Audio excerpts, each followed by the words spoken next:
Hello everyone, welcome to your channel with me Namrata on make it simple. तो आज हम किसी टॉपिक को सिंप्लीफाई नहीं करेंगे, बल्कि हमारी डेली लाइफ में होने वाले कुछ कॉमन से प्रॉब्लम के पीछे छुपे हुए बायोलॉजिकल रीजंस को जानने की कोशिश करेंगे। आखिर ये खर्राटे क्यों आते हैं? क्या सच में किसी के याद करने से हिचकियाँ आती हैं? क्या सिर्फ आलसी लोग ही जम्हाई लेते हैं? ये उंगली चटकाने पे आवाज़ कहाँ से आती है?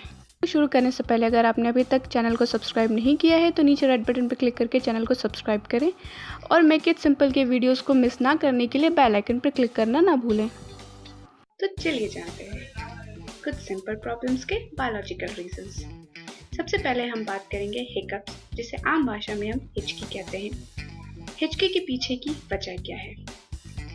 हिचकी आमतौर पर देखा गया है कि जब हम तेजी से कुछ खा लेते हैं या फिर तेजी से पानी पी लेते हैं या फिर जब ज़्यादा स्ट्रेस लेते हैं या फिर जब तेजी से हंसते हैं तो हिचकी की समस्या सामने आती है। दरअसल हिचकी की समस्या हमारे पेट से जुड़ी है, मतलब डायफ्राम से जुड़ा है। डायफ्राम जो कि हमारे लंग्स और स्टमक के बीच का पार्ट है। जब किसी वजह से डायफ्राम इरिटेट होता है, इस पे दबाव पड़ता है, फिर चाहे वह वजह जल्दी जल्दी पानी पीने से हो, खाना से हो या कोई दूसरी डाइजेशन से रिलेटेड प्रॉब्लम हो, जब इस इरिटेट होता है, जब इस पे दबाव पड़ता है तो ये झटके देना शुरू करता है, जिसकी वजह से लंग्स में सिकुड़न आ जाती है। इसकी वजह से अंदर का दबाव कम हो जाता है, जिससे बाहर की हवा तेजी से अंदर की तरफ आने की कोशिश करता है। इसी टाइम पे हमारा जो गले में मौजूद एपिग्लॉटिस होता है, जो कि एक मेम्ब्रेन लाइक स्ट्रक्चर होता है, जो कि विंड पाइप और फूड पाइप को मेंटेन करके रखता है, ये तेजी से आने वाली हवा को रोकता है, जिसकी वजह से ये आवाज़ आती है जिसे हम हिचकी कहते हैं। तो शायद अब आप जान गए होंगे कि हमें हिचकियाँ क्यों आती हैं। चलिए आगे चलते हैं। आगे हम बात करते हैं खर्राटे, जिसे स्नोरिंग कहते हैं। इसे तो हम सबको ही जानते हैं। खर्राटे की आवाज़ कितनी इरिटेटिंग होती है। चलिए जानते हैं इसके पीछे की वजह क्या है। खर्राटे लेने वाले लोगों के मुंह का जब इंटरनल स्ट्रक्चर देखा जाए तो इनके अपर प्लेट और यूव्यूला जो कि घंटी लाइक स्ट्रक्चर होता है, जब हम मुंह खोलते हैं तो आपने देखा होगा एक घंटी जैसा कुछ लटका हुआ दिखाई देता है, जिसे यूव्यूला कहते हैं। यही मेन वजह है खर्राटे की आवाज़ का। होता क्या है, लोगों को खर्राटे आते हैं, उनका थोड़ा सा ये स्ट्रक्चर बड़ा होता है।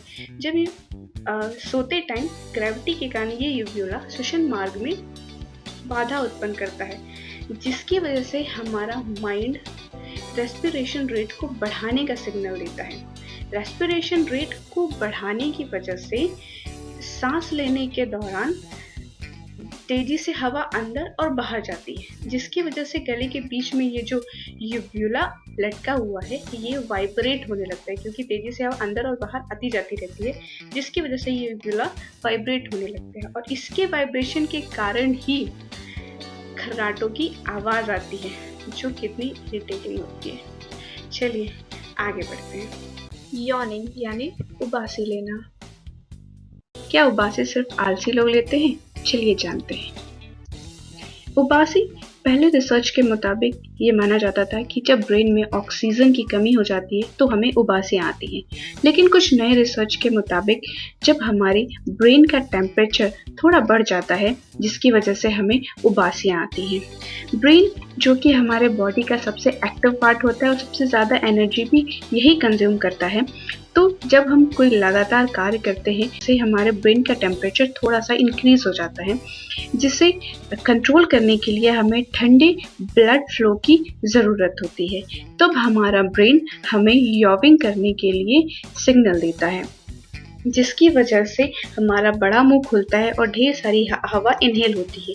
ये ठंडी हवा हमारे ब्लड फ्लो के साथ मिलके हमारे बढ़े हुए टेम्परेचर को कंट्रोल करती है, जिससे हमारे माइंड का भी टेम्परेचर कंट्रोल होता है और हमें उबासियाँ आती हैं।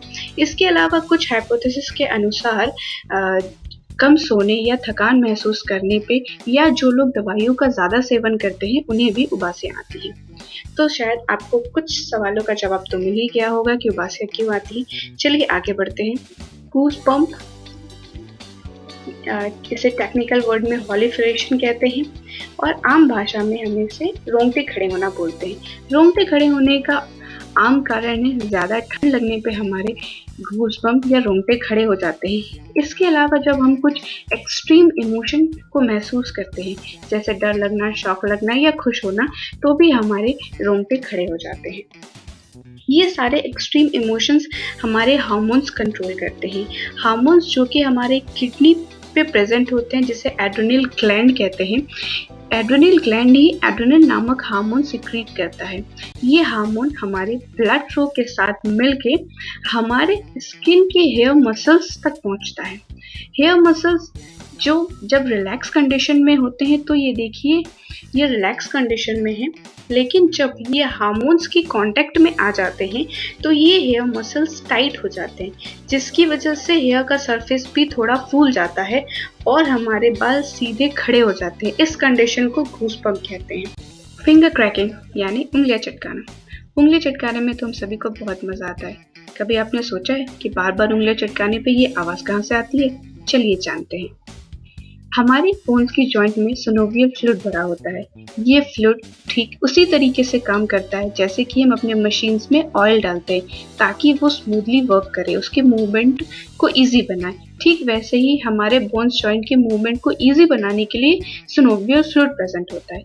इसी फ्लूइड में एयर बबल्स प्रेजेंट होते हैं, छोटे छोटे एयर बबल्स प्रेजेंट होते हैं।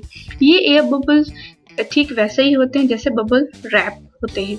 ये एयर बबल हर 20 मिनट्स पे सिनोवियल फ्लूइड में इकट्ठे होते हैं। जब हम अपनी हड्डियों को या फिर उंगलियों को चटकाते हैं तो ये बबल्स फूट जाते हैं, जिसकी वजह से उंगली चटकाने की आवाज आती है। स्वेटिंग यानी पसीना आना। हमारे बॉडी के स्किन के नीचे लगभग 2.6 मिलियन स्वेट ग्लैंड्स होती हैं। ये वही ग्लैंड्स होती हैं जिससे पानी की बूंदें शरीर से बाहर आती हैं, जिसे हम पसीना कहते हैं।